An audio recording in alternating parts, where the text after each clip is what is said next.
Toy gecəsi bəy onu öpmək istəyən gəlinə şillə vurdu. Bu hərəkəti hardan öyrənmisən?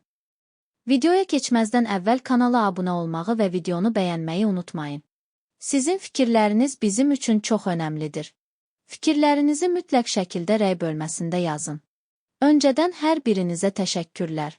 Psixoloq Nizami Orucov diqqətçəkən açıqlamalar verib. O, ər-arvad arasında münasibətlərə toxunub. Psixoloq qeyd edib ki, cütlüklər arasında bəzən anlaşmazlıqlar ola bilir. O, toy gecəsi cütlük arasında baş verən hadisədən danışıb. Xanım toy gecəsi əyilib yoldaşının bədənini öpmək istəyəndə yoldaşı qaldırıb 2 şillə vurub ki, sən bunu hardan öyrənmisən? Nəyə görə hal-hazırda Azərbaycan cəmiyyəti əslində dünya cəmiyyətləri içərisində xəyanət üzrə rekord qırır? Mənim kitabım belə xəyanət üzərinədir. Çünki kişi gəlir evlənir və 2 ehtiraslı adamdır bunlar. Yoldaşını başqa cür öpüb, başqa cür sığallamaq istəyir.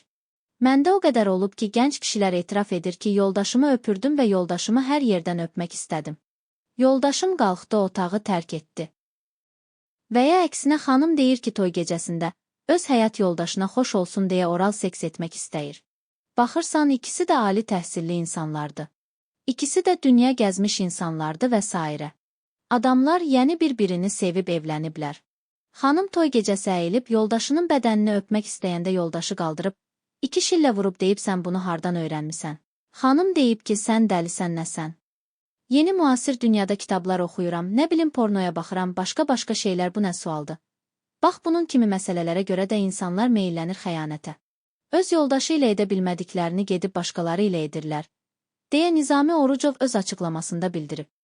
Bəs siz bu mövzu haqqında nə düşünürsünüz? Fikirlərinizi rəy bölməsində yazmağı unutmayın.